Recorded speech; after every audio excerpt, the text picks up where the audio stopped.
बिस्मिल्लाहिर्रहमानिर्रहीम। अस्सलाम वालेकुम स्टूडेंट्स। मैं 9th क्लास के तीसरे चैप्टर का चौथा लेक्चर जो है वो शुरू करने जा रहा हूँ। हम एक्सरसाइज कर रहे थे पहले, तो क्वेश्चन नंबर 7 पे हम पहुँच गए थे। तो क्वेश्चन नंबर 7 मैं आपके सामने बनाने लगा हूँ। तो ये क्वेश्चन नंबर 7 जो है, इसके लिए हमें थोड़ा सा पीरियोडिक टेबल ड्रा करना पड़ेगा।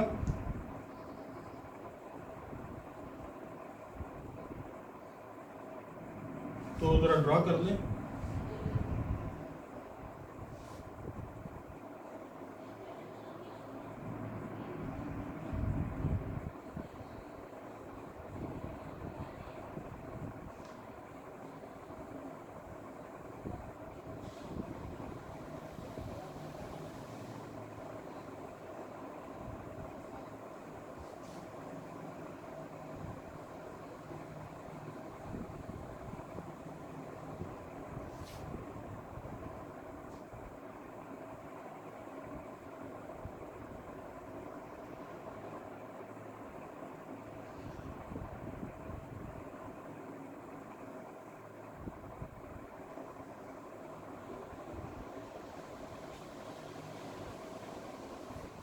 और लाइनें आपने एक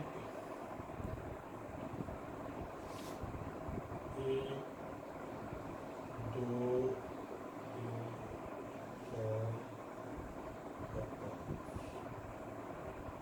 नहीं जी, ये मैं ग्रुप नंबर भी लिख देता हूँ ऊपर। ये ग्रुप 1 है, ये सेकंड है,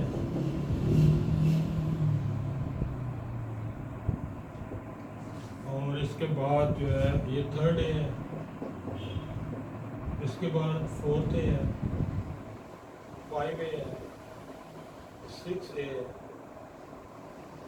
7 है, और ये 8 है। अब उसने ये जो ऊपर क्वेश्चन नंबर 6 गुजरा है ना, जिसमें ABCDEFGH यहाँ तक आपने एलिमेंट्स की जो है ना पेयरिंग की है। अब वो कह रहा है इन एलिमेंट्स को इन ग्रुप में एडजस्ट करें। आपने बताना है कि कौन सा एलिमेंट जो है वो किस ग्रुप और किस पीरियड में जाएगा। मैं आपको एक हिंट पहले भी दे चुका हूँ, मैं दोबारा रिपीट कर देता हूँ। किसी भी एलिमेंट का जो आउटरमोस्ट शेल होता है वो हमें उसके पीरियड के बारे में बताता है, और आउटरमोस्ट शेल में जो इलेक्ट्रॉन होते हैं वो हमें उसके ग्रुप के बारे में बताता है। तो अब जरा इसमें सिर्फ एक एक्सेप्शन आएगी, वो हीलियम है। हीलियम को आमतौर पर हम दूसरे ग्रुप पे नहीं बल्कि आखिरी ग्रुप के ऊपर रखते हैं। बस ये एक एक्सेप्शन है, बाकी सभी पे ये यही रूल फिट होगा। दोबारा सुन लें, मैं रूल दोबारा बोल देता हूँ। किसी भी एटम के आउटर मोस्ट शेल का जो नंबर होता है वो हमें उसके पीरियड के बारे में बताता है, और आउटर मोस्ट शेल में जो इलेक्ट्रॉनों की तादाद होती है वो हमें उसके ग्रुप के बारे में बताता है। तो देखें जरा पहला ए देखें, 1s2 2s2, यानी इसका दूसरा जो आउटर मोस्ट शेल है दूसरा, और आउटर मोस्ट शेल में इलेक्ट्रॉन भी 2 हैं। इसका मतलब ये दूसरे पीरियड में आएगा, दूसरे ग्रुप में आएगा। ये मैं आपको पीरियड भी लिख देता हूँ, 1 2 3 4 5 6 7। तो ये है जी इसकी जगह दूसरा ग्रुप और दूसरा पीरियड। ये वाला ए की जगह ये है, ठीक है जी। ये ए की जगह बी की जगह देखें, बी का आउटर मोस्ट शेल दूसरा है, यानी ये पीरियड है उसका, और उसके आउटर मोस्ट शेल में 8 इलेक्ट्रॉन है, तो ये 8वां ग्रुप है, यानी यहां पर आएगा बी। ठीक है जी। अब सी देखें जी, सी का भी आउटर मोस्ट शेल है दूसरा, यानी इसका भी दूसरा ग्रुप पीरियड बनेगा, और आउटर मोस्ट शेल में 5 इलेक्ट्रॉन है, तो ये 5वां ग्रुप है, तो यहां पर आएगा सी। ठीक है जी। आगे डी देखें, डी हीलियम है 1s2, सिर्फ इसमें एक्सेप्शन है, ये पहला ग्रुप पहले पीरियड में आएगा, और ये 1s2 आउटर मोस्ट शेल में 2 इलेक्ट्रॉन है, लेकिन इसे हम यहां पर लिखते हैं, ये इसकी रवायत है। याद रखिएगा, सिर्फ हीलियम के केस में एक्सेप्शन है, बाकी सब जगह पर ये रूल फिट आएगा जो मैंने आपको बताया। आगे ई देखें जी, ई का आउटर मोस्ट शेल है तीसरा, यानी ये तीसरे ग्रुप पीरियड में आएगा, और आउटर मोस्ट शेल में इलेक्ट्रॉन गिन लें जरा आप, 3 और 2 5 है, ये 5वां ग्रुप यहां पर आएगा ई। अब एफ को देखें जी, 1s2 2s1, यानी इसके आउटर मोस्ट शेल है दूसरा, और आउटर मोस्ट शेल में इलेक्ट्रॉन है 1, यानी दूसरा पीरियड पहला ग्रुप, ये F दूसरा। अब G देखें जी, G का आउटरमोस्ट शेल है तीसरा और आउटरमोस्ट शेल में एक इलेक्ट्रॉन है, ये तीसरा पीरियड पहला ग्रुप, ये है G। और अब H को देखें, H का आउटरमोस्ट शेल तीसरा है और उसमें 2 इलेक्ट्रॉन है, यानी तीसरा पीरियड दूसरा ग्रुप, ये तीसरा पीरियड है और ये दूसरा ग्रुप है, ये आएगा जी H। जी मैंने सारे सेटल कर दिए हैं। याद रखिएगा सिर्फ हीलियम के केस में एक्सेप्शन है, बाकी सब में मैं आपको रूल बता चुका हूँ। किसी भी एलिमेंट का जो आउटरमोस्ट शेल होता है उससे हमें उसके पीरियड का पता चल जाता है, और आउटरमोस्ट शेल में जितने इलेक्ट्रॉन होते हैं उससे हमें उसके ग्रुप का पता चल जाता है।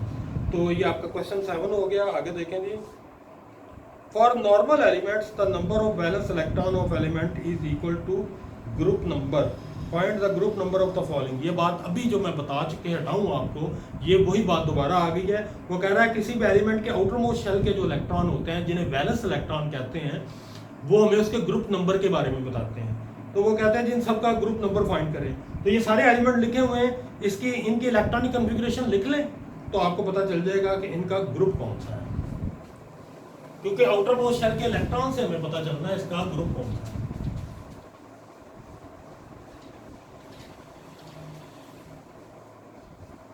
पहला जी एल्यूमिनियम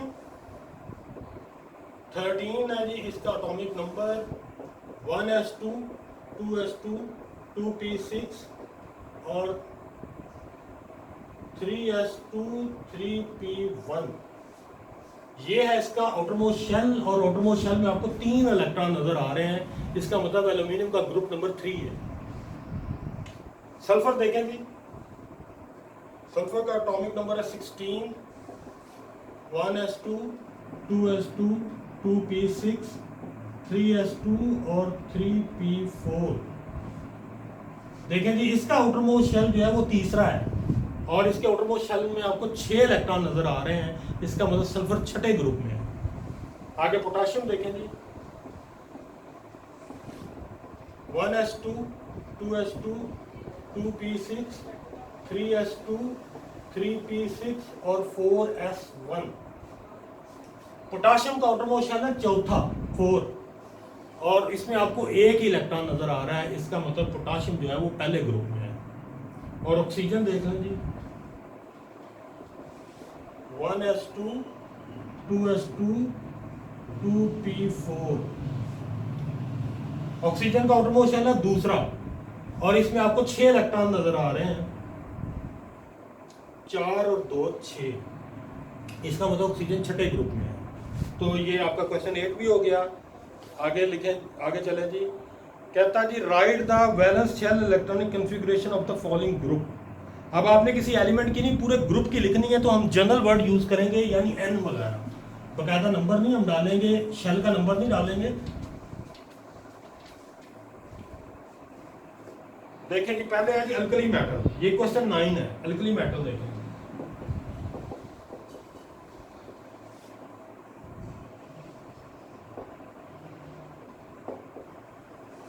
आपने चूंकि सभी अल्कली मेटल्स की लिखनी है तो आपने जनरलाइज वर्ड यूज करने हैं, किसी ग्रुप का नंबर ना यूज करें। मसलन NS1,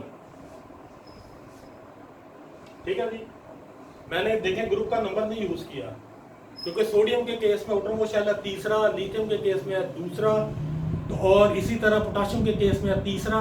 लेकिन सभी अल्कली मेटल में आउटरमोस्ट शेल में S में एक इलेक्ट्रॉन होता है, तो मैंने जो है वो जनरलाइज आपके सामने लिख दिया NS1।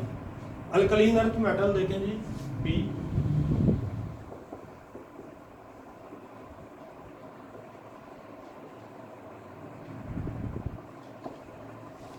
अल्कलाइन अर्थ मेटल में जो इलेक्ट्रॉनिक कॉन्फ़िगरेशन आती है वो आती है NS2। अल्कलाइन अर्थ मेटल में अल्कली मेटल से एक इलेक्ट्रॉन ज्यादा होता है, तो ये NS1 था, तो ये NS2 हो गया। आगे चले जी, हैलोजन।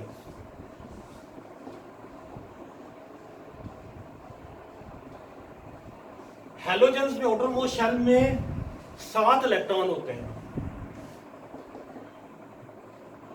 NS2 NP5, ये इसकी इलेक्ट्रॉनिक कॉन्फ़िगरेशन होती है। आउटरमोस्ट शेल में आपने 7 इलेक्ट्रॉन डालने हैं, एस में 2 डाल दें और पी में 5 डाल दें, क्योंकि अगर हम पी में 6 कर देंगे तो ये नोबल गैस बन जाएगी। और अगला आपका क्वेश्चन भी नोबल गैस ही है। नोबल गैस में Np6 हो जाएगा, वो भी मैं लिख देता हूँ आपको।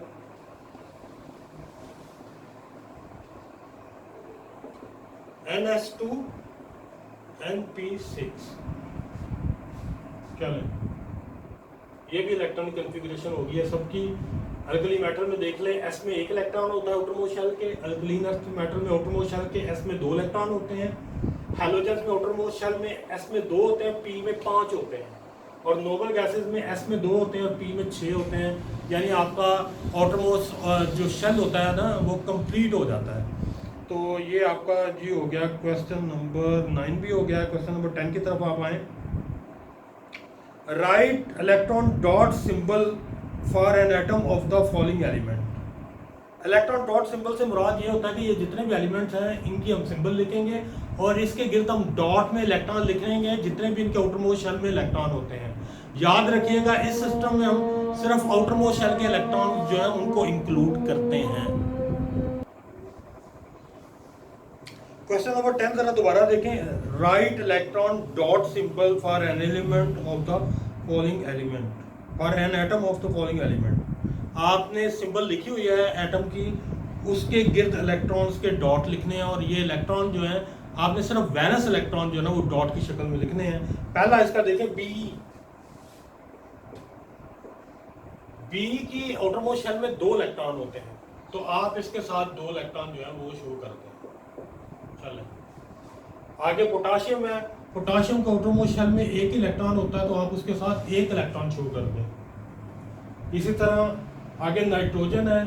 नाइट्रोजन के आउटरमोस्ट शेल में 5 इलेक्ट्रॉन होते हैं, तो आप 5 इलेक्ट्रॉन इसके साथ शो करते हैं। और आखिरी है आयोडीन। आयोडीन के आउटरमोस्ट शेल में 7 इलेक्ट्रॉन होते हैं, तो आप 7 इलेक्ट्रॉन शो करते हैं। चलें, ये तरीका होता है इलेक्ट्रॉन डॉट सिस्टम इसे कहते हैं। ये सिंबल के गिर्द हम आउटरमोस्ट शेल में जितने इलेक्ट्रॉन होते हैं उतने डॉट लगा देते हैं। जितने भी इलेक्ट्रॉन हो कोशिश करें उनको पेयर की शक्ल में लिखने की, तो जो 1 इलेक्ट्रॉन बच जाएगा एंड पे अकेला, उसे आप तनहा भी लिख सकते हैं। तो ये आपका क्वेश्चन 10 है। क्वेश्चन 11 देखें। Write the valence shell electronic configuration of atom of the following element. An element present in period 3 and group 5A। तो अब आप इससे जज कर लें कि ये जो भी एलिमेंट है ये इसका आउटरमोस्ट शेल तीसरा है और उसमें 5 इलेक्ट्रॉन है, क्योंकि उसने ग्रुप नंबर और पीरियड नंबर आपको दे दिया है। मैं पहले भी आपको बता चुका हूँ, किसी भी एलिमेंट का जो आउटरमोस्ट शेल होता है वो हमें उसके पीरियड के बारे में बताता है और उस शेल में, आउटरमोस्ट शेल में इलेक्ट्रॉनों की तादाद हमें उसके ग्रुप के बारे में बताती है। तो जरा अभी ये परफॉर्म करते हैं जी हम।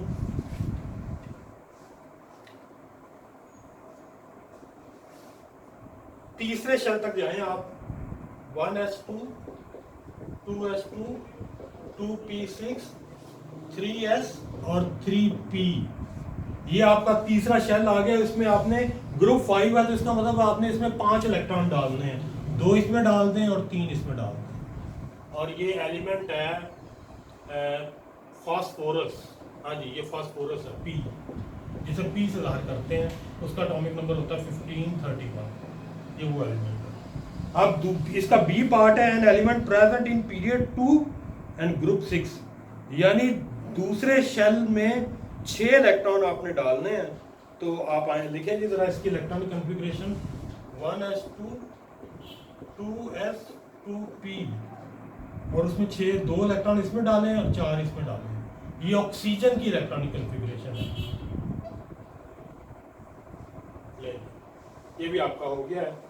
आप पीरियड से उसका आउटरमोस्ट शेल देख लें कौन सा है और ग्रुप से देख लें उसमें आपने इलेक्ट्रॉन कितने डालने हैं। आप क्वेश्चन नंबर 12 देखें जी। ये आपको एक चार्ट बनाना पड़ेगा, मैं बना देता हूं क्योंकि ये हमने फिल इन द ब्लैंक्स करनी है। चार्ट के अंदर हमने वैल्यूज मुख्तलिफ फिट करनी है।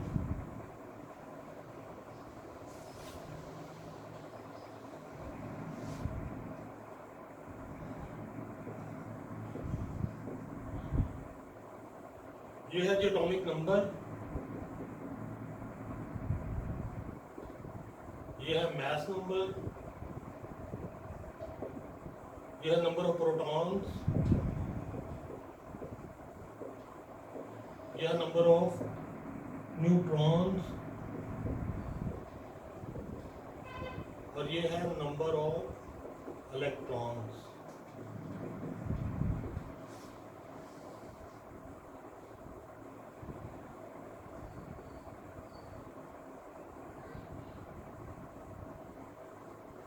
नीचे 4 आप लाइनें बना दें और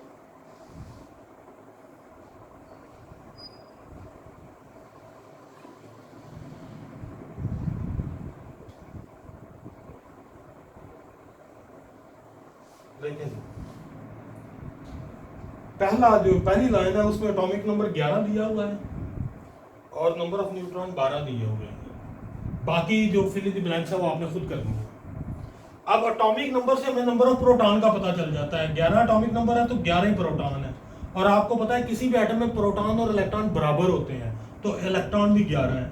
और मैस नंबर आपने फाइंड करना है तो आप नंबर ऑफ प्रोटॉन और नंबर ऑफ न्यूट्रॉन दोनों को जमा कर लें, 12 और 11 ये 23।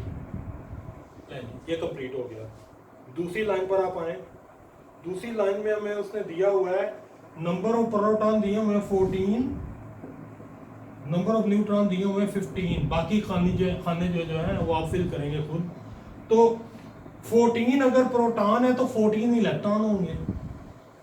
एटॉमिक नंबर भी 14 होगा क्योंकि number of proton atomic number होता है, और मैस नंबर के लिए इन दोनों को जमा कर लें तो ये 29 बन जाएगा। चलो ये भी आपका हो गया। तीसरी लाइन देखें जी, उसने मैस नंबर दिया हुआ है 47 और उसने नंबर ऑफ न्यूट्रॉन दिए हुए हैं 25। बाकी जो वैल्यूज हैं वो आपने फाइंड करनी है। 47 में से अगर आप 25 माइनस करते हैं तो एटॉमिक नंबर बन जाएगा या नंबर ऑफ प्रोटॉन बन जाएंगे, तो ये 22 आंसर आता है। एटॉमिक नंबर भी 22 होगा और इलेक्ट्रॉन चूंकि प्रोटॉन की तादाद बराबर होती है तो ये भी 22 है। और लास्ट देखें जी, ये 27 दिया हुआ है, ये 27 है और ये लास्ट 13 है।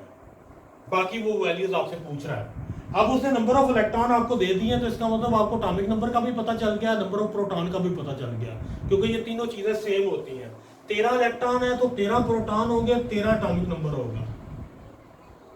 ठीक है। अब 27 में से अगर आप 13 माइनस करेंगे तो आपको न्यूट्रॉन मिल जाएंगे 14। नहीं जी, ये क्वेश्चन भी आपका कंप्लीट हो गया है।